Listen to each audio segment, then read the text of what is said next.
the consumers are more savvy and skeptical, because people have had bad experiences or been burned online or scammed online or signed up for something that, wasn't real or fake. Yeah. So people just engage with ads less. And there's also like every brand is online. Every brand is running some kind of performance direct response, Yeah.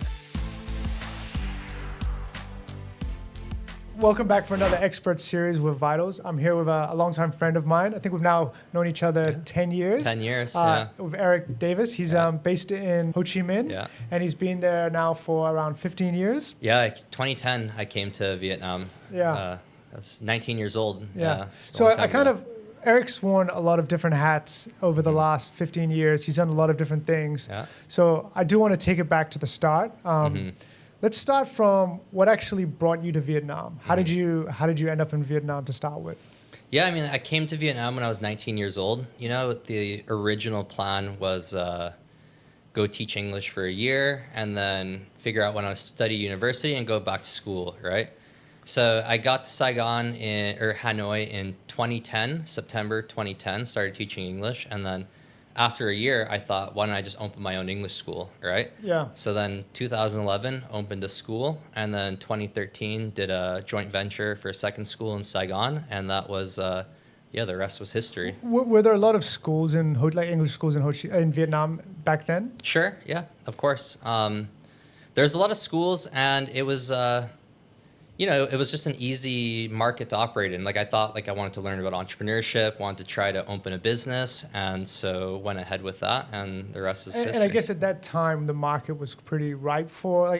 Was there a lot of English schools opening? A lot of people wanted to learn English. What was kind of the reason why you chose English schools, so to speak? Yeah, 'cause I was just teaching English, right? And then so it's interesting.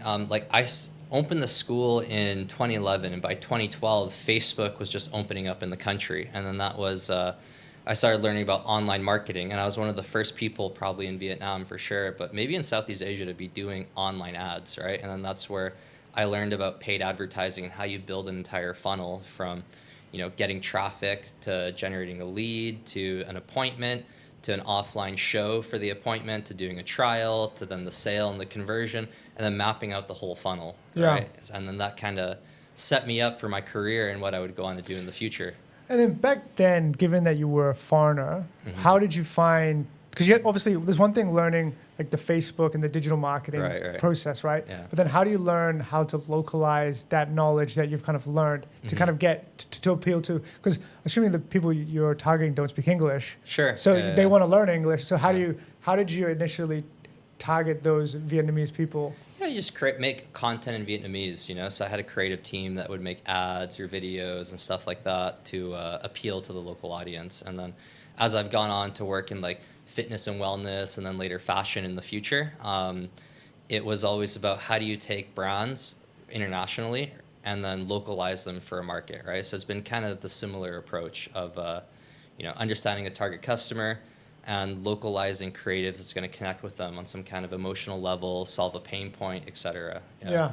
And at that time, because you were early, did you notice, and we can talk about what you're doing now later, but did you notice, was it easy to get leads and kind of conversions on Facebook? Or? Yeah, the game is totally different. I mean, Jesus, I remember back in 2012, I would be getting leads, like a name, a phone number, and an email for 50 cents. And this isn't like spam leads. This is like people opting in for an offer, a free English training program, free English assessment or something like that, right? Yeah. So that was your hook to get people in? Yeah, I mean, I think the first campaign we did, I think we spent $500 on advertising and probably had 3,000-4,000 leads sign up. Wow. So I had my entire team. It was not six, but maybe 3-4 people, the receptionist, everyone, just calling people nonstop, trying to book appointments, right? Yeah. And probably if you were to do the same thing today, it's totally different. You'd probably have 20 leads.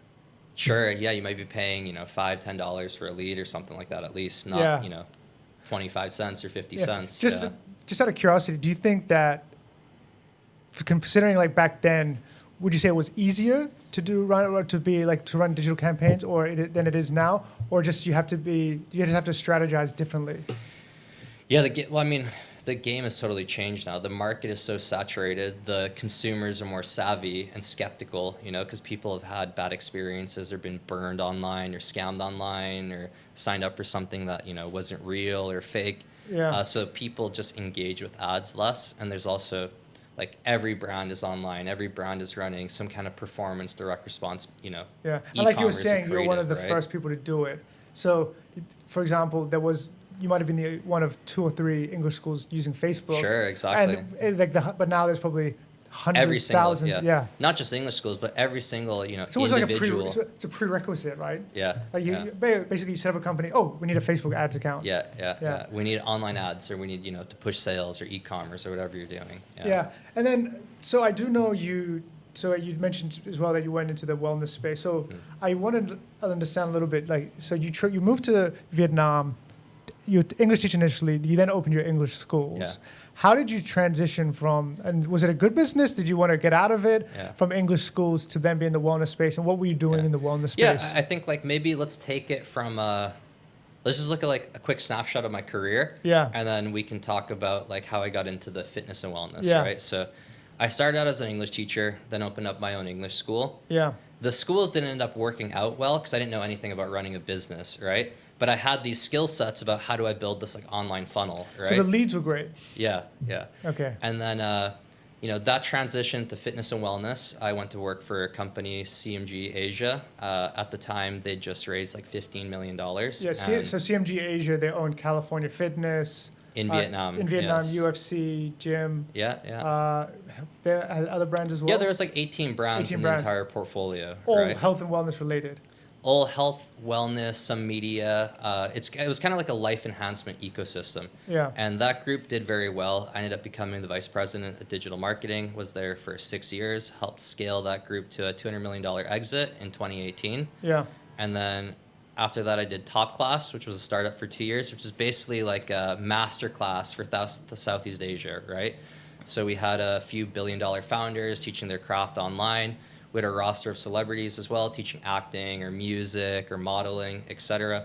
But COVID came, and a lot of the challenges with just producing programs, nobody wants to film, and then you have the supply. Production would shut down, right? Production would shut down, and the supply side economics is very challenging, which is, every time we want to make a new program, it takes 3 to 6 months to make the program. It costs tens of thousands of dollars to make the program.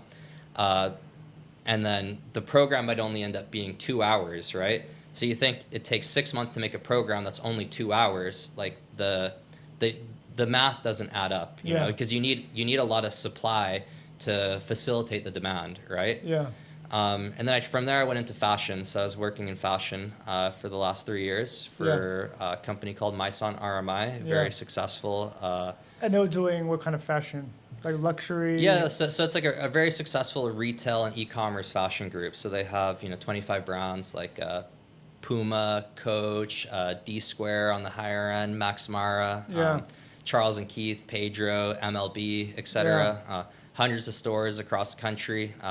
Acquired a company in Cambodia and expanded into that market as well. Very successful e-commerce brand, and that business is owned by a very successful Vietnamese self-made entrepreneur. Her story is very interesting too, how she got into that and built that business up. Yeah. Her name is Myson. Myson, right? yeah, Myson found. So the company's named her namesake. Named after her, yeah. And then from Myson? So now I was at Myson for 3 years, and then now last year, around August, I launched salesparty.com, which is my own growth marketing partner. So we usually work with growth stage brands around like $5 million to $20 million revenue range who want to scale online customer acquisitions, paid revenue. So it's primarily via online advertising. Yeah. So that's your specialty, is basically digital marketing, online. Yeah. Like especially when I was in the fashion world, I definitely moved into like the full media spectrum, doing events, magazine production, photo shoots, all that kind of stuff. But my core has always been on paid advertising performance, right? Yeah. Like my son had a very successful e-commerce division, so I ran all the customer acquisition and revenue generation for that as well. And then over that career, have you noticed that performance marketing or paid advertising has changed a lot? Where, I mean, a lot of people say it's basically a race to the bottom of who can spend the most or lowering the prices. Right. Yeah. What's your view on how it's evolved over the last 15 years that you've been working in the space?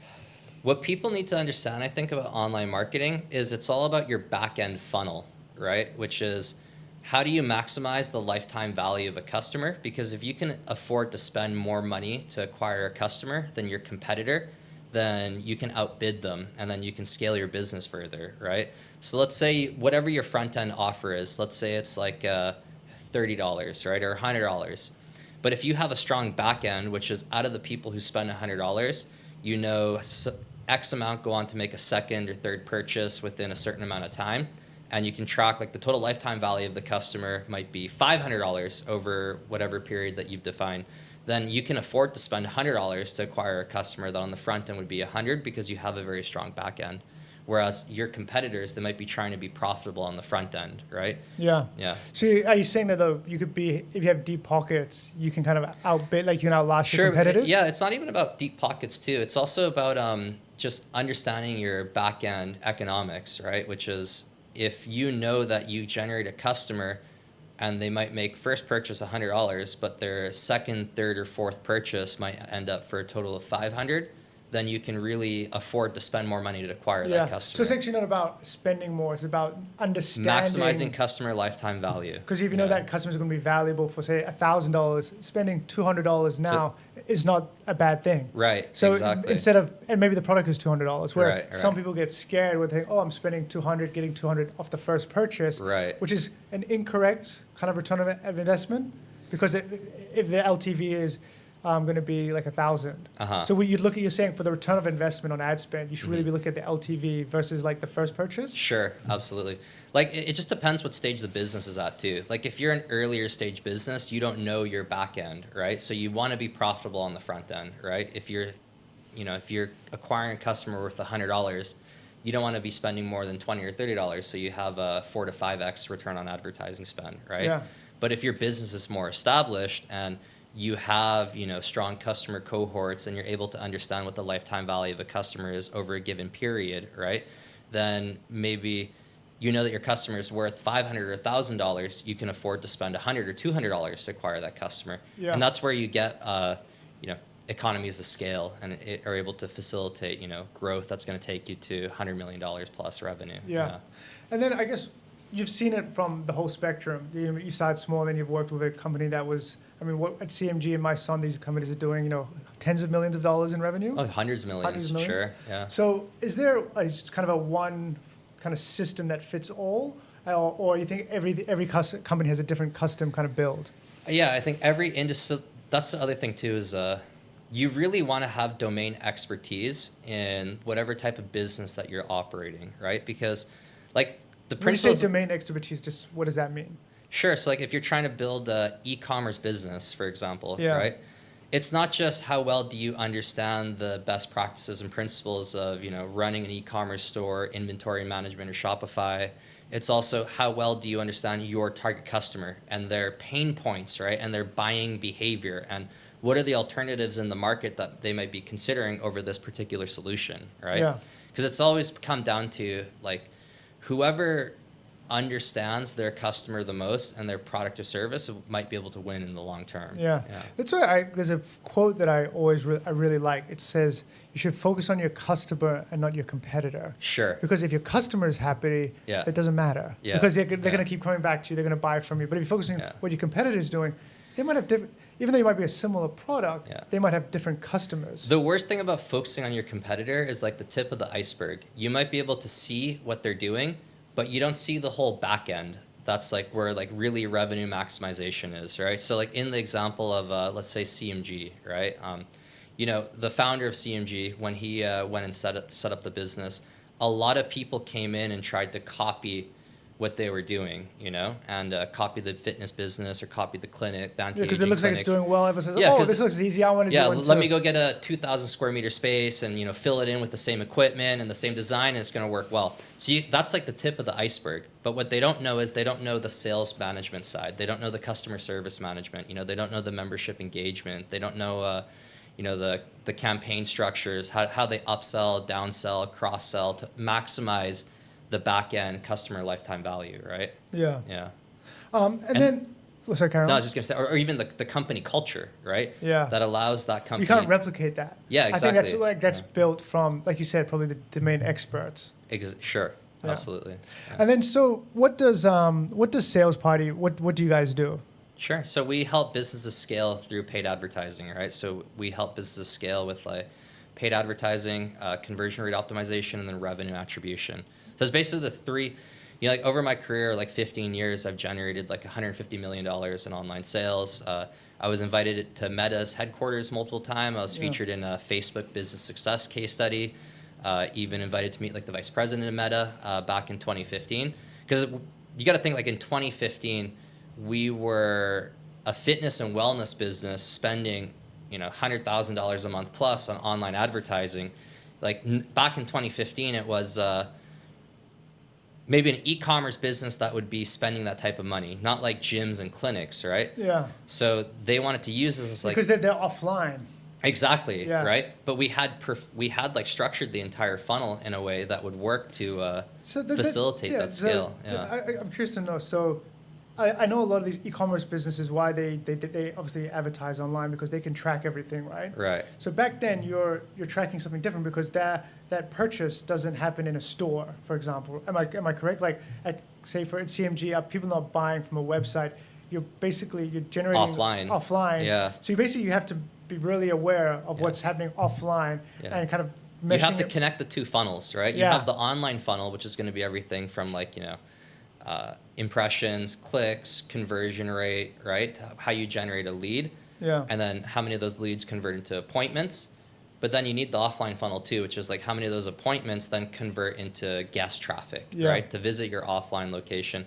Then from there, how many of them, take a trial, make a purchase, and then upsell, cross-sell, et cetera, which is like maybe you have a 30-day payback period to maximize the back end there. And and then you have to connect the whole thing. Yeah, because that transaction doesn't happen instantly. Exactly. So like where, say for example, you're selling makeup online today, you do an ad, someone clicks on it, they buy it straight away. They pay, the transaction's done. It's a lot easier. It can all be finished in 10, 15 minutes from the lead to purchase, right? Where in a gym business, it could be someone inquires today, they go to the gym, they have a tour, they have a 7-day trial. Sure. And then maybe they take a week to think about it, but there's a whole process where... Yeah, from the time they become a lead, and you can measure like your cost per lead, it might be 30 days before they actually make a purchase, right? But they could be we'll go back to the LTV, they could be they could be a member for 10 years. Sure. And they could buy, 100 personal training sessions. Yeah, and then you upsell them to PT, you cross-sell them to other services, et cetera. And then it comes back to the reason I got into that was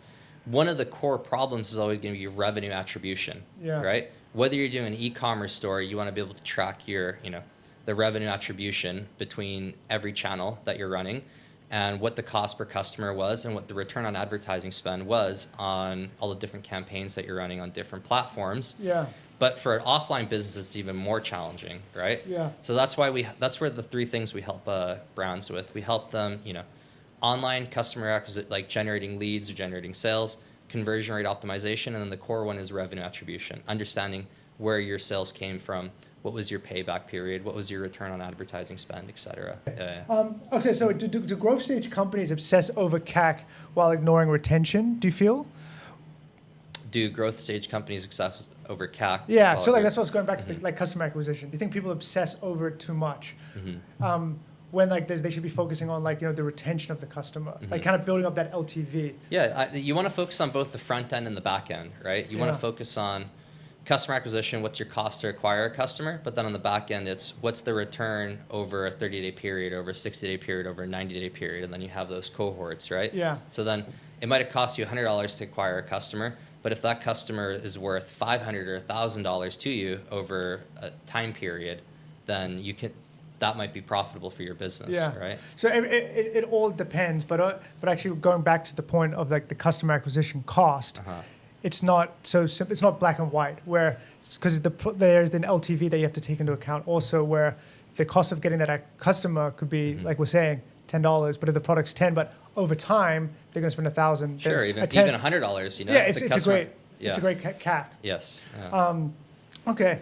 And then I did want to also kind of touch base on a little bit like of how you find working with like selling like wellness and like, going back to how to strategize that online and offline, and then how you transitioned into working purely with My Son, which is retail, like which is direct, that's e-commerce, right? Right. Everyone's buying online. How did you find that the transition was it pretty straightforward, where a lot of what you learned from CMG was translatable to My Son, or you kind of had to rebuild and kind of set up the new structures again? Yeah, I mean, so when I went to go work for CMG, I think I was 23 years old at the time. Yeah. And I had this this funnel that had worked for my English school, and I was hired on by the founder of the business with a lot of expectations, right? And I went to go work for their business, and actually the results were just horrible for like the first 6 months, right? And I was worried if I was going to get fired or something like that, right? Yeah. And then, what we tried didn't work. We'd spend like 10 grand and, the campaign wouldn't work, or there'd be no profit or nothing like that. And then I remember it was just like around November of 2014, we did like 15K in sales. And then December 2014, suddenly it was like 75K, right? And then that was the point where the CEO took notice, and I had a meeting with like the CEO and the VP of sales, and we were like, oh, this is great. Maybe we can generate enough revenue where it could be like the equivalent of another club or something like that. And this, started getting a little bit of attention. And I just remember this January of the next year was like 130K. So it's like, oh, wow, we're really starting to get some traction. And then we went into February, and February in Asia is like Lunar New Year often. Like everybody goes back to their hometown, Yeah. sales. And Vietnam's pretty Chinese focused, right? So Very. So that's like their New Year, Yeah. Christmas and New Year, right? And that's when revenue normally just drops, So the company's very stressed out. People are stressed about bonuses, everything like that. And it was just like around that time, it's just everything clicked where we came up with the perfect offer, for the front end to capture attention and stuff like that. And it comes back to like, what is the offer that you're putting out for the target customer? So we came up with this offer. It was lose 5 kg in 5 weeks for 500,000 VND, which is basically like $25. And it was just like a 5-week short-term membership, and including personal training assessment, including nutrition consulting, unlimited yoga access, unlimited dance and group classes. So it's just like stacking all these benefits Getting together. people in the door. Yeah, and stacking all these benefits. And that offer just exploded. And like that month, suddenly we were doing, like this is supposed to be like the low season, right? And then suddenly we were doing 10, 15, 20 grand a day in sales from like online to offline, right? Yeah. And I think that entire month of February, we did like 350K. Yeah. And then that was when, just everything took off from there, right? And then I became a director. I got promoted to director soon after, and then 2 years later to vice president. Because you grew the business like 50 times in like 6 months. My division, not the business, Yeah. but my division. And, we ended up growing that business to where we were doing over $1 million a month in revenue for contributing to the group, right? Yeah. And it all started from, just understanding this little funnel that I'd built for my English school and being able to reapply it And finding into something that a different works. industry, right? And finding something that works. It's kind of like, and that experience really changed my life and, set me on a trajectory for my future, right? And it's kind of like the quote, there's a quote by Steve Jobs that I really love, which is, you can't connect the dots looking forward. It's only when you look back, you can see that, certain things fell into place. The stars align, so to The speak. stars align. Like, even Yeah. though the English school failed and I lost all my money, right? Yeah. The skill set that I learned about building that funnel created the opportunity for me to go work for this group and help scale that group to, eventually a $200 million exit in 2018. Yeah. And then from that, I guess, so you built a funnel that worked for the school. You took that funnel, you made it even bigger and better, Right. and worked for CMG. And then was the one that you used for CMG able to replicate in My Son, or was it again, you had to start again and then build something new? Yeah, like the transition of My Son was very e-commerce focused, right? Because, My Son's a very large group. They do hundreds of millions of dollars in annual revenue. They have, hundreds of offline stores, and they have a very strong e-commerce platform. So that model worked a bit differently, where I was primarily on e-commerce, right, which is a totally different funnel than the online and offline funnel. Yeah. Generally, your business is going to have 1 to 3 funnels. It's going to be like an offline service-based business, where you're selling, like from leads to appointments to meetings to sales, right? Or it's going to be an e-commerce funnel, which is like add to cart, initiate checkout, purchase. Or you might have an app or subscription-based business, right? And then that's going to be, app installs, 30-day purchases, monthly recurring revenue. What's your annual recurring revenue? And those are the 3 primary funnels that we work with customers. Yeah. And then from my son, so again, did you build it from ground up, or was it already kind of that structure? Was No. there? Like when I went into my son, like their e-commerce business was already much more well established. Yeah. So you're more fine tuning it and kind of adding your expertise to it. Yeah. So I came in with the e-commerce business already well established, Yeah. doing healthy revenue, and then just took over the paid advertising part and helped scale that. Okay. Yeah. And then, so with salesparty.com now, is there when you onboard a new customer, what do you have to build from ground up again for each new business, or do you think there's something that you can kind of take and then bring to each new customer that can work in their own way, or it's still very customizable, or still you need to customize it, like the kind of the funnel a lot for each company? Yeah, it totally depends on the stage of the business, right? So if we're working with a business that's already doing $5 or $10 million a year in top line revenue, they'll already have a pretty well established funnel. And so the question is, how do we optimize that? So how do we structure better campaign planning, right? How do we start to understand why ads are working, why they're connecting with the target customer? How do we understand what are the pain points of the customer and make creatives that will connect and hook them and bring them into the funnel? Like I've had a lot of cases where we go into e-commerce brand. There was one, and they were doing maybe a 2.5x return on advertising spend, and we were able to year on year double their revenue while maintaining spend the same. So they already had a strong funnel, so it was more about optimizing how we structure campaigns, how we do creatives, how we come up with hooks and angles that are going to connect to different target customers and bring them into the funnel, and then the back end, which is how do we facilitate better sales via social commerce, or how do we optimize the website for higher conversion rate, or how we improve their revenue attribution so they understand which ads are working and why they're working. Yeah. Is there a certain stage of a company that you prefer to work with, or are you kind of happy to work with all? Yeah, I mean, we're open to working with all. Like generally speaking, the brands we work with, they need to be established, ideally doing $1 million a year in revenue. Yeah. I'll take on smaller brands, maybe if they're like a friend of mine or like a special case or something like that. But generally speaking, that's your sweet spot. Yeah, that's a sweet spot, because like my background has been scaling, contributing to help scale brands at the growth phase, which is they have validated product market fit. That's the most important part, which is like until you have product market fit, which is you understand a specific target customer. And if somebody wants your product. Their pain points, they want your product, they're willing to pay for it, then you're ready to scale, right? Until you're at that point, like online advertising, it can be good for the data loop, but it's not going to fix your product market fit, right? Yeah. So I don't recommend that a client that doesn't, like, it would be irresponsible for a client that hasn't really established product market fit to go spend 20 grand a month on Facebook ads, right? Because they're not ready to scale at that level, right? So what should a brand spend? If you're kind of figuring out that product market fit, what should you spend? It totally depends on the stage of the business. It's like, are you just opening up the company, or has it already been around for a while? Do you have paying customers? What are they buying? Why are they buying? Like the most important thing I think is just talking to your customers, like talking to your target market, understanding why they're purchasing, what problem that your product is solving. I'll always say this, it's like,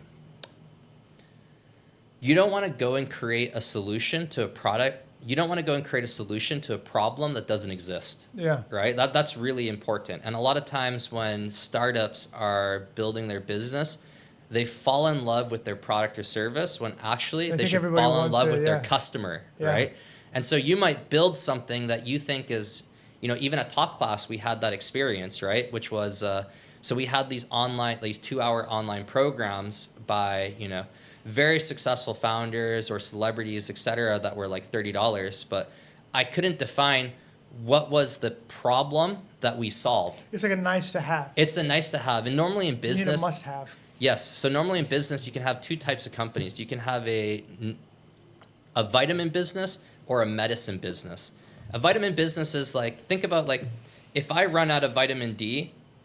Do you die? No. No, I'm not going to die. I'm okay. Like I might like, to be honest, like I ran out of vitamin D like 6 months ago. I just, I was busy. I just didn't go back to. We can get you some. Sure, you guys will hook me up, right? Yeah. So it's like I might not die, right? But if I break my arm or something, and like I'm in pain, like I need this medicine, right?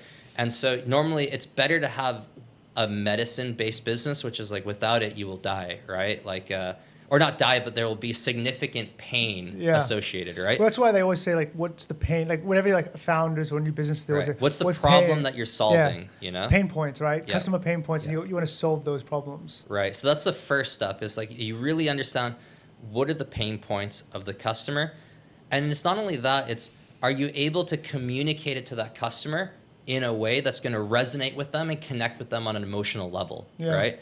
Because people make decisions emotionally and then justify those decisions logically, right? Yeah. So if you can connect with the customer emotionally, then that's where you're going to get, start getting scale, right? Yeah. And then so we will work with businesses where we'll come in and it could be even a mundane industry and be like, what's the emotional trigger that gets these customers to buy, right? What are the belief systems that they need to have? And there's normally like 3 types of belief systems that customers need to have, They need to believe in the opportunity, right? They need to believe that it's something that they need, and then they need to believe in your brand, your product or service as the vehicle, right, to take them from their current situation to their desired situation. Because people aren't buying your product or service, they're buying a desired outcome. They're buying a transformation, right? So like you used to run gyms, right? Yeah. So a good example would be like, I need to believe that it's possible for me to lose weight. Because if I come in and I'm like 100 kilos, right, and you're trying to sell me personal training, if I don't believe it's possible for me, I'm not going to do it. And you could show me like, oh, look at this case study of this before and after or something, and that helps. But like, if I don't emotionally believe that I can lose the weight, it doesn't matter. You have the best equipment, the best trainers in the world. I'm not going to believe it's possible for me to do that, right? So that's the number one is you need people to believe it's possible for them, right? And then you need them to believe in your product or service as the vehicle that's going to take them from their current situation to their desired situation and close that gap. Because, in sales, there's a very common phrase, which is like, if you don't have a gap, you don't have a sale, right? You need to establish where people are currently, what pain they're experiencing, how it's holding them back, where they want to go, why they want to go there, what does that mean for them emotionally, right? How does that help solve their problem in their life, right? And then you position your product or service as the bridge to close that gap, right? Yeah. And then the last one is you need people to believe in the opportunity. You need people to believe that, this is the right thing that they should be getting into, right? Yeah. It's creating value, you could say, right? Sure. Yeah. And then, so with your business, how have you seen, obviously with AI coming into play, like especially heavily in the last year or two? Right. How do you find like AI has changed the way that the digital marketing world is working now? Do you think it helps, or do you think it's going to get rid of it? Like just to be frank, like do you think like people are going to start using AI more than like say agencies, or do you think? If, as an agency, you can use AI to enhance it and kind of your service and your offering? Yeah, there's so many ways to go with this question, right? I think it was Paul Graham had a quote about AI, which was, AI is democratizing technology where anybody will be able to build a startup or a product, right? So therefore, what's the limiting factor that prevents a startup to succeed, right? One of the core limiting factors was always technology development, right? Like, do you have a strong technology team that can build a great product? Now, when you remove that limiting factor, then what becomes the barrier to prevent a business from scaling? And it's going to be how well do you understand, it comes back to the same thing, the basics again. How well do you understand your target customer and their pain points, and how well are you able to build a product or service around what they need? But then again, that was always the true limiting factor, because there's no shortage of case studies of people with a lot of money that went and built a technology product or something, but didn't really understand their customer and their pain point and their needs, and ended up building something that just didn't really solve the problem in the way that the end user needed, and ended up going out of business or something like that, right? So now with AI has democratized one of the core barriers, which is building that product. So when you take that away, the limiting factor becomes how well you understand the customer and are able to build a solution for them. But that was always the core limiting factor. Of course, being able to build a strong product and hire great developers and ship, was important. But the ultimate limiting factor was how well you understand your target customer, how well you understand your product or service. So AI will make it much easier for people to, build solutions. But the core things comes down to understanding your target. Because you're not customer. selling to AI. You're selling to real people. You're selling to humans, and humans make decisions emotionally, and humans, need something that works intuitively and really solves their problem, right? Yeah. It comes down to building a solution to a problem that doesn't exist, right? Yeah. And then, other things too, and coming back to your question, I think, AI is really going to impact, for example, for online marketing. It is starting to remove the barrier of producing creatives, right? So if you think like a designer? Yeah, a designer or a video. So now you're able to produce a much higher variety of creatives, and people think creative variety is one of the core factors now, which is very important. But if you don't understand why a certain image or video, messaging, hooks, these kind of things, the angle, the messaging, why that asset worked, and what was it about it that worked, and how did it connect with your target customer on like a deeper human level, then you're able to produce a lot of images, you're able to produce a lot of videos, but it's kind of just like slop, AI slop or spam, right? Yeah. So you don't need to have hundreds or thousands of creatives. Actually, the limiting factor is still, like same with building product, is how well you understand your customer, right? Yeah. That's why I kind of feel like, it's just no offense to anyone that does it, like, MailChimp, for example, email marketing. A lot of it's kind of dead because it's just too much. It's all the same. And so it's but if someone was to do something, it has like the same format, right. all these brands are using the same, because they have to do it, right? Right. But then there'll be the odd like email from brands that they'll hit you, right? Like maybe they use a different like subject line, or like they'll like a hook. They might, instead of just saying, "Oh, this is our monthly newsletter," or "This is they'll have something that specifically targets you to actually open and click it. Right. So like something like that, right? Where you can just follow what everyone's doing, but if you adjust it slightly for the human effect, like you're probably going to get a higher chance of getting good engagement and kind of generating a good lead. Sure, absolutely. Yeah. I'm just wary of time, but so I do want to understand a little bit more about Sales Party and kind of what your plans are for it over the next kind of 3 to 5 years. Like where Sales Party is now, where would you like to take it to? Yeah. So okay, let's rewind a little bit, right? Like when I did Top Class, I mean, it was such a time-intensive and capital-intensive like startup to launch and operate. Like most tech startups. Like most tech startups. And you're just living off savings. You're burning so much money. Nothing's coming in. It's a horrible position to be in as a founder when you have no cash flow coming in, and especially you have to like go and take on external capital, and it's like you have a boot on your neck. And you just feel like you can't breathe. Like when I did Top Class, that's what I felt like. I was like, my savings are just like slowly diminishing, right? And money is not coming in, and it takes a long time for money to come in. And I don't want to be in that position again, right? So with salesparty.com, the goal is this is going to be a growth partner to help growth stage brands scale. It's great cash flow, right? And then getting that business to great cash flow. Cash flow is king. It creates freedom. It's a very high margin business. Yeah. I don't want to build one of those, giant agencies where you have hundreds of clients and it's a headache to manage and it's very challenging to scale. But you can build a very strong cash flow generative business that then it serves as a platform to launch new product or services powered by technology, right? Yeah. Because one of the things with AI is, like, again, Top Class, it was a very capital intensive and time intensive startup, right? And most startups normally, like the old way of doing a startup pre-AI would be, it would take you 18 months to launch and then it would take you 18 months to try to get the product market fit. Yeah. So if you're lucky, you might find product market fit in 3 years. Yeah.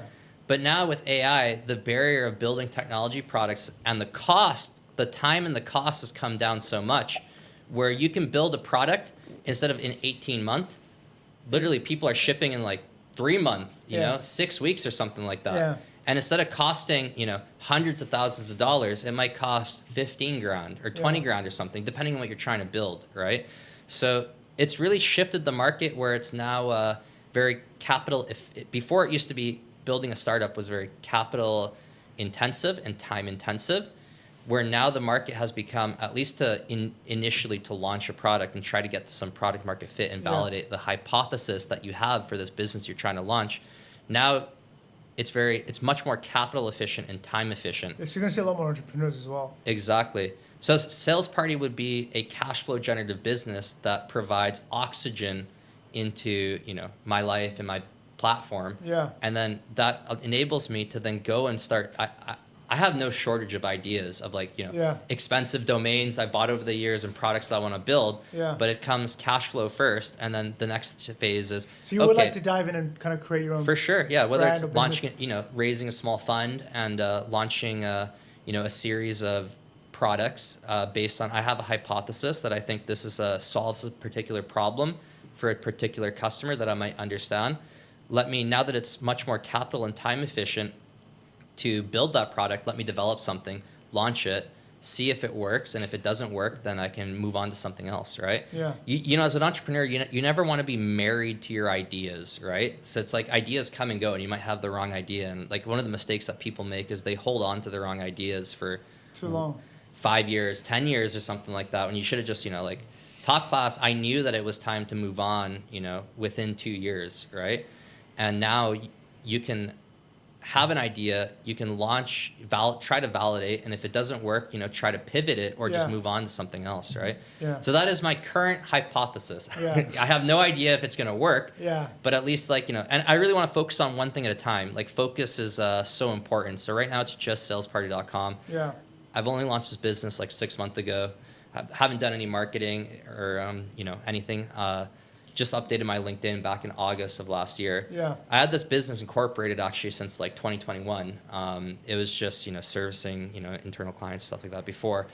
So now it's, yeah. So people looking for any digital marketing or paid advertising help, they should come find you at salesparty.com. Yeah, absolutely. Okay. Yeah. Well, I think we've got to wrap it up now, but Cool. that's super insightful. Hopefully we can do like another series in maybe 6 to 12 months, see how you've been going with your hypothesis and how Sales Party's been doing. Yeah. Maybe even shoot it out in Ho Chi Minh. Yeah, but sure. Thanks for coming down, and enjoy having you in Bangkok as always. Yeah, it's great to see you, man. And thank you for today. Congratulations on everything you're doing as well. It's very exciting, you know. I think the podcast is very cool. It seems something that fits you very naturally, and it seems Vital's going very well, and it's excited to see what you guys do. And hopefully we can get some value out of Sales Party there as well. Sure, let's talk about collabing. Yeah, sounds good. All right, Thank cool. you. Thanks, buddy.